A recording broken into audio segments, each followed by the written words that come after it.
Bonjour à tous, aujourd'hui, je vais vous parler du cortex insulaire. Cette zone du cerveau est une péninsule repliée sur elle-même entre les lobes temporaux pariétaux et frontaux. Elle facilite la prise de conscience et l'engagement de notre capacité à être en phase avec nous-mêmes. Le cortex insulaire est impliqué dans les émotions, la perception, la conscience de soi, la prise de décision, le fonctionnement cognitif et les relations interpersonnelles.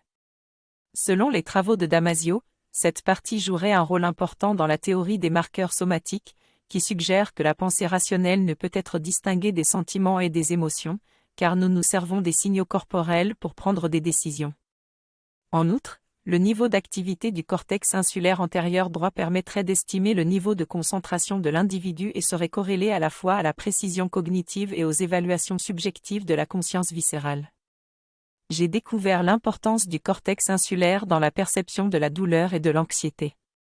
Des études ont montré que les personnes qui ont une réaction anxieuse ont des signaux altérés de prédiction cognitive, ce qui entraîne un état corporel d'aversion et de prospective.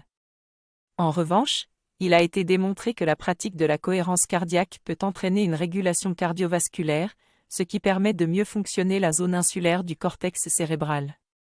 Pratiquer la cohérence cardiaque régulièrement pourrait nous aider à éduquer notre cerveau à réduire notre niveau de stress dans la vie de tous les jours.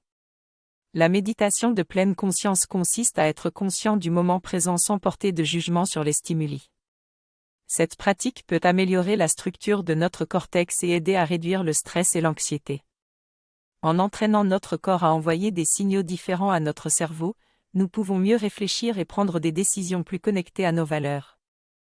Prendre soin de notre cerveau est donc important pour notre bien-être psychologique.